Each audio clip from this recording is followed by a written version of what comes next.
इत्तलात है कि आज शाम कोरोना वायरस के नमूनों की कुछ रिपोर्ट मिली है।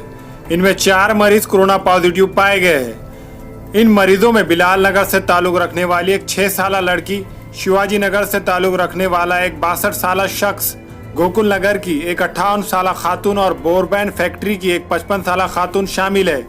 नांदेड़ में कोरोना पॉजिटिव मरीजों की तादाद 335 हो गई है। गुज़िश्ता 24 घंटों में 2 कोरोना मुतासिरा मरीजों की मौत के बाद मरने वालों की तादाद 16 हो गई है। 270 मरीज सेहतमंद हो गए हैं और बाकी मरीज जेर इलाज है। इनमें कुछ मरीजों की हालत नाजुक बतलाई जाती है। अस्सलाम वालेकुम, मैं इमरान खान। हमें उम्मीद है कि आपको हमारा चैनल अच्छा लगता होगा। लेटेस्ट न्यूज़ के लिए देखते रहिए नांदेड़ उर्दू न्यूज़, और न्यूज़ के पसंद आने पर लाइक, शेयर और सब्सक्राइब करना ना भूलें।